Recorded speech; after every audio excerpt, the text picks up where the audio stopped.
What's going on, everybody? It's your boy BJ, the DJ. You are now tuned into episode 1 of the rewrap. And when I was sitting there thinking, what would be a great first episode topic?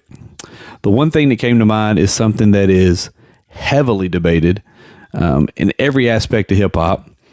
Every show, every pod, every conversation that takes place in the barbershops, on the block, wherever you might be, everyone has the question, who is your top 5? And so I sat there and thought about that. I was like, that would be a great topic, but I wanted to extend it to top 10. My list has changed quite a bit over the last couple of years, if we're being honest. I can't ignore the fact that there are new artists making waves. And I also can't ignore the fact that there are artists that I may have had on my list for so long that haven't dropped quality material that may have fallen off in some aspect, right? So I decided to extend this out to the top 10 so you can really get a perspective about how I feel about my top 5. Again, my top 5 has changed over the last couple years, I think. And even recently up to this year, there's been some movement, right? I love this topic because it is one that nobody's ever going to agree on who a top 5 is. Very seldom will anybody have the same top 5. But if you take a look at the top 10 that I'm going to present, a lot of those 10 artists will fit inside that top 5 in some way, shape, form, or fashion. And a lot of those will be featured in other people's top 5s. So we dropped episode 0 a couple months ago, and I kind of wanted to give you an introduction on what to expect from the pod and what was coming. But I really wanted to make a significant impact with episode 1, and I feel like this is the topic to do it. So we're going to do top 10. This is, again, my top 10. In my mind, it's not up for debate because it's just that. It's just my top 10. But if you feel different about the 10 artists that I'm going to present, then drop it in the comments. Let me know where I failed, let me know where I went wrong, and let me know how you see it different.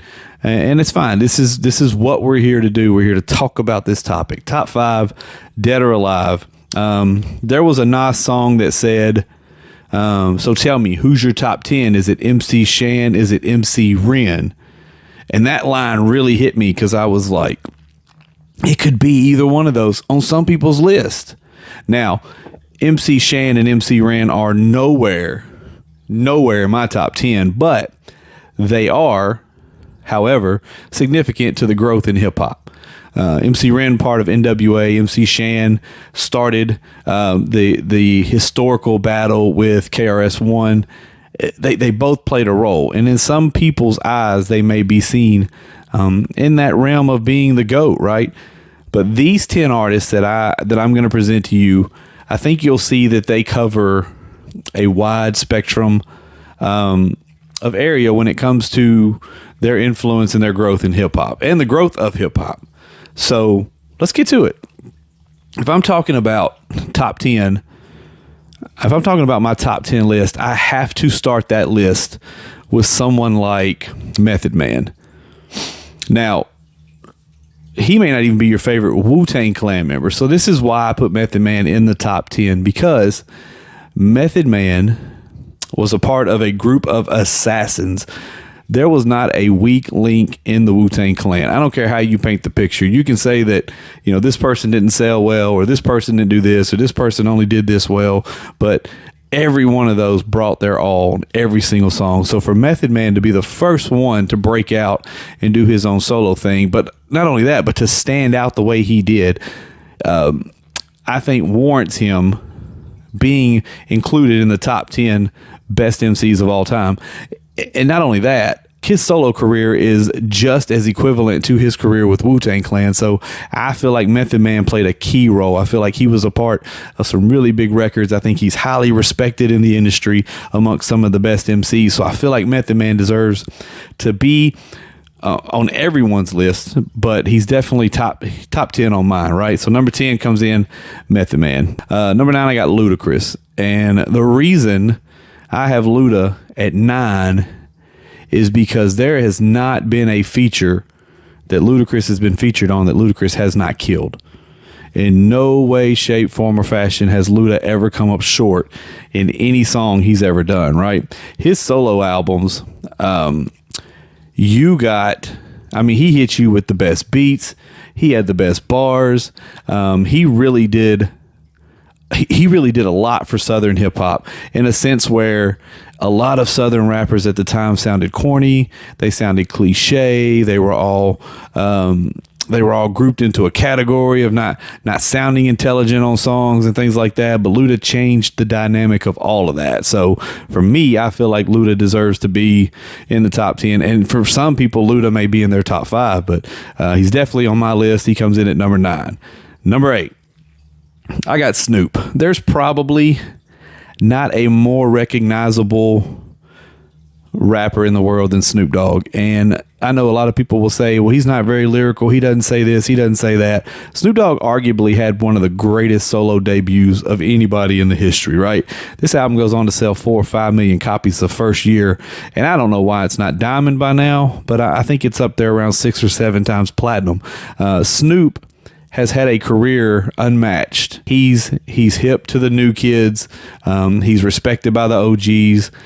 So catalog alone, I think he deserves to be probably in the top 5 for some people, but definitely makes the top 10 list for me. So I got Snoop, I think number 8. Snoop's number 8. So number 7, I got Scarface.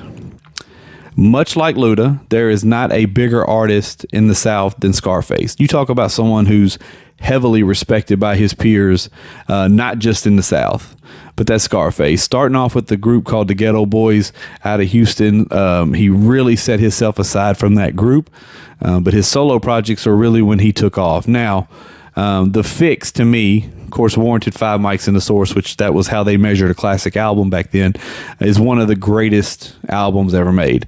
I'll say it 1,000 times. I can listen to that album all the way through.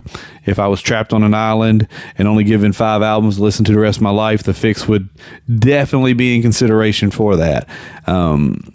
He had features from Pac, jumped on songs with Jay-Z. When he took off to Def Jam and they really put him out there, Face was already light years above your average MC. And again, he was one of those that helped set the Southern rapper apart from some of the counterparts. So I put Face in my top 10, and up until a couple years ago, Face was kind of in my top 5. So this is why I said my list has changed a little bit over the last couple years. Yeah, Face was in my top 5 up until a couple years ago, I think. So Face comes in at number 7 for me. Number 6, this is where I think people are going to say I'm out of pocket a little bit.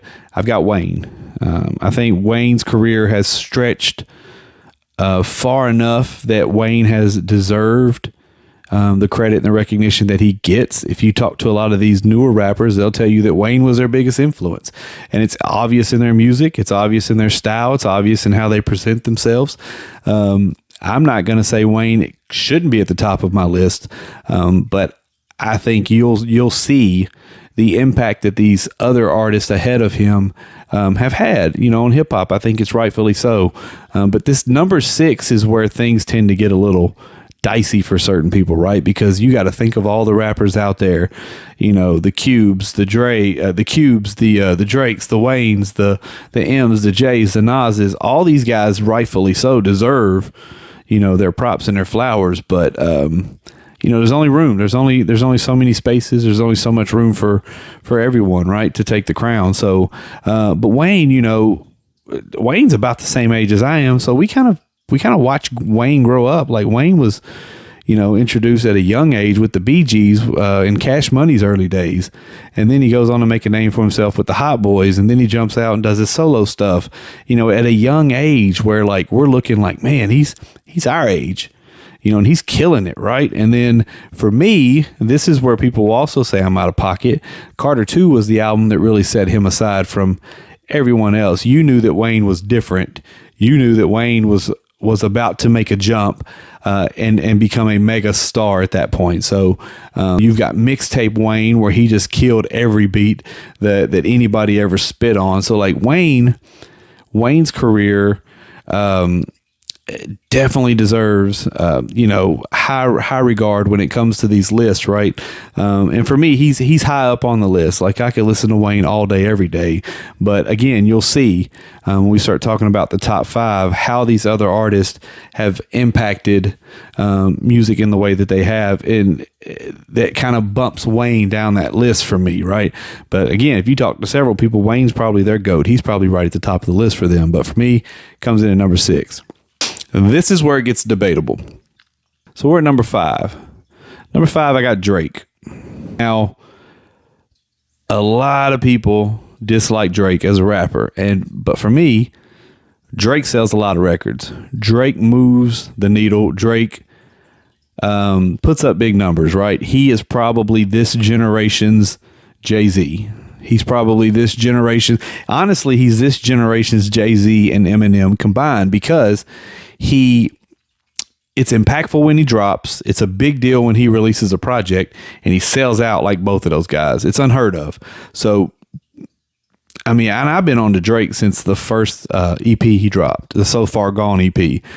I thought Drake was going to be a big deal and a problem then. So, and Drake has continuously dropped timeless music, great projects over the last few years. Now, I will say this, I'm not a fan of singing Drake at all, but I do respect Drake as a rapper and love his bars and love when he really gets busy on songs, because when he decides he wants to bring it as a rapper, he brings it.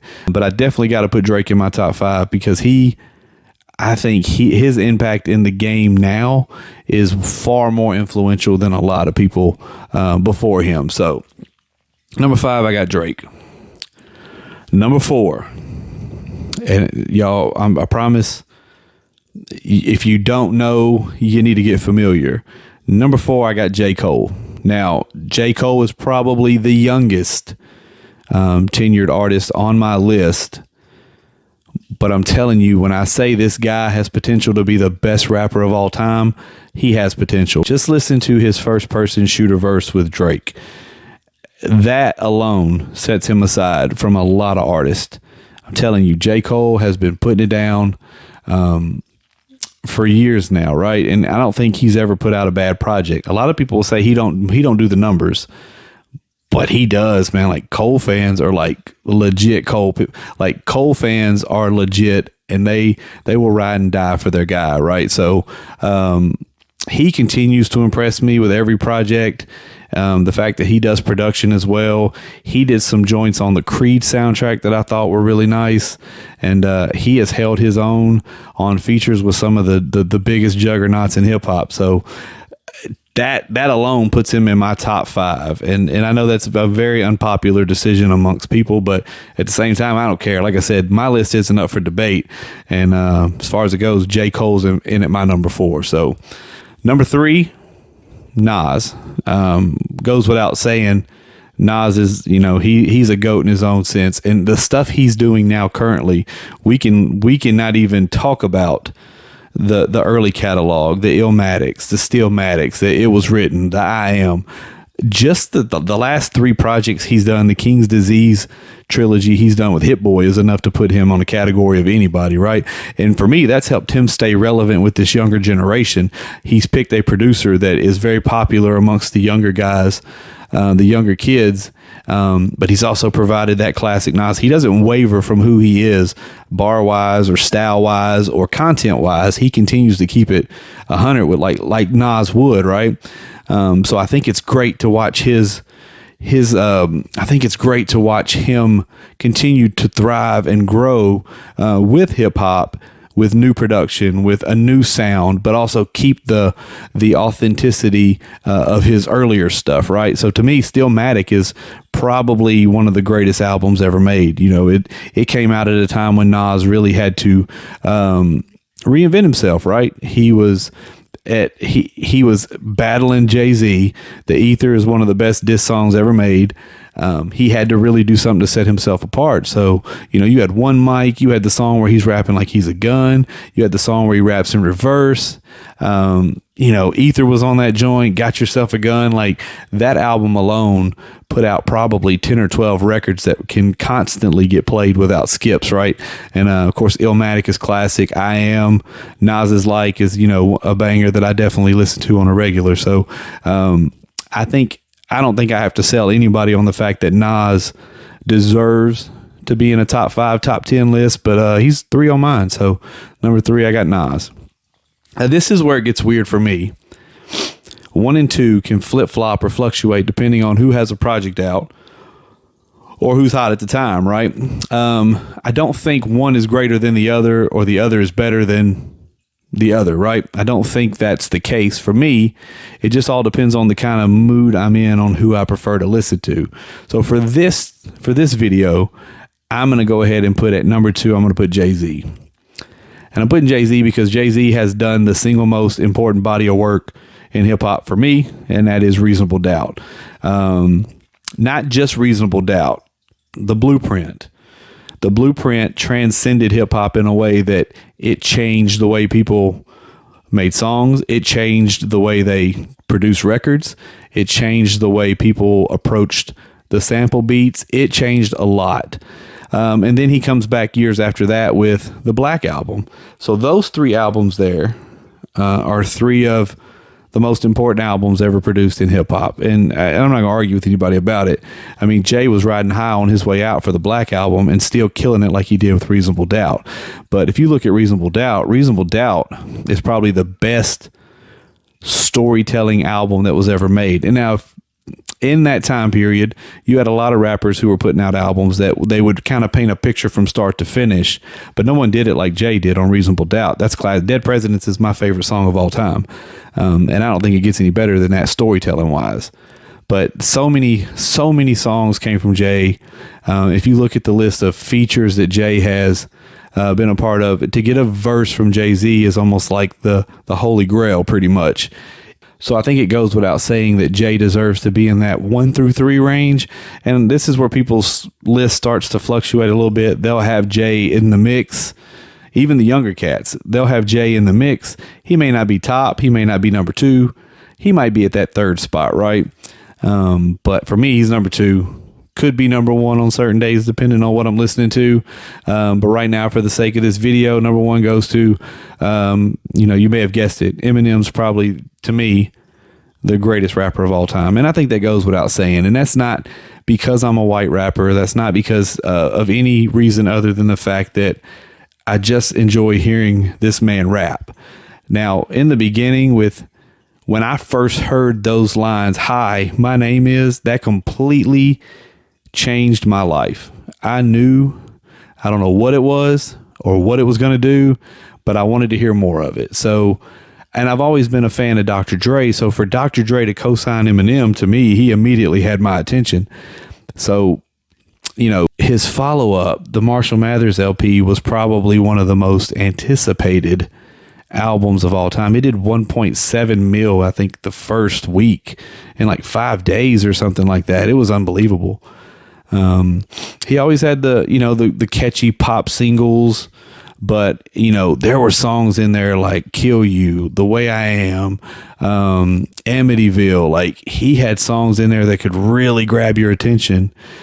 He did the 8 Mile soundtrack there, which was a really dope soundtrack if you think about the people he was able to pull in for that, but still stand alone on songs the way he does.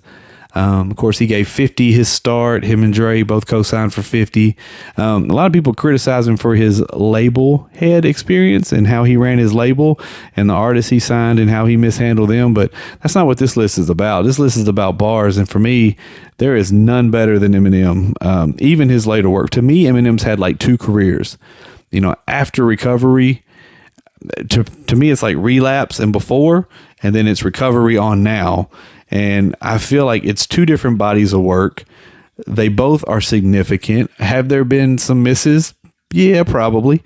Has he always been on point? No, not really. But when you've been in the game for that long and you've provided as much content as he's provided, I kind of feel like you you get a pass, so to speak, right? So, for me, that's what it is. Eminem, number one, he's my GOAT. And again, I know that's going to be up for debate. There's going to be people that definitely think I'm wrong or I'm out of pocket for that. And it's cool. Again, that's what we're here for. So, top 10, top 5, dead or alive, however you want to put it. There's several that probably could fall within that top 10 range. I'm a big fan of Busta Rhymes. I feel like he deserves recognition. He deserves flowers. I'm a big T.I. fan. I think T.I. had his moment. He had a nice run in the South. So for me, Eminem has done enough to set himself aside from everyone else, right? And we're talking about, so many artists that aren't on this list right now, right? You haven't heard Biggie and Pac. And for me, Biggie and Pac, it's just the lack of content, right? The piece together projects for me after Machiavelli, Pac's projects were mediocre at best, right? It was pieces of verses put together on songs, and it didn't hit the way All Eyes on Me did, or Me Against the World, or the Machiavelli album. And with Big, you really got 2 albums. If you consider one album a double album, you got 3 albums, but that's a very limited body of work. And what I love that they didn't do with Big is I love that they didn't force these verses on us and force these songs on us. I know they had the Biggie Duets project, which, Relax and Take Notes came off that, which was probably the hardest after death song that Biggie put out, but they didn't force Biggie on us. So, there are artists out there that really deserve recognition, in a top 10, top 20 capacity, but just not on mine. And it doesn't mean I don't like their music, and it doesn't mean I don't support them or don't listen to them. But it just means they're just not in my top 10. Buster, big fan of Busta Rhymes. I think Busta Rhymes is another one who really set himself aside from other artists. His originality, his energy, he had hits, he had songs, right? T.I. was another one. T.I. had a 5-album run that was unmatched by anybody. And it just got to a point where his mind and focus and attention was on other things. So, again, so many talented artists out there that have, made an impact in some form or fashion in hip hop. But that's my top 10 list, right? If I had to put it all together in one, we had Method Man at 10. We had Luda at 9. We had Snoop at 8. We had Face at 7. We had 6 with Wayne. 5 was Drake. 4 was J. Cole, which is probably the biggest. Everyone's going to probably say I ran off on that one, but it's all good. 3, I got Nas, 2 is Jay, and 1 is Eminem. So let me know how it compares to your list. You know what I mean? Like I said, for me, it's not up for debate. Those are the 10 artists that I listen to the most. Those are the 10 artists I feel like are great, and I feel like they deserve the recognition that I've given them being in the top 10, right? So tell me, is it MC Shan? Is it MC Ren? I'm BJ the DJ. We'll catch you on the B side. I'm out.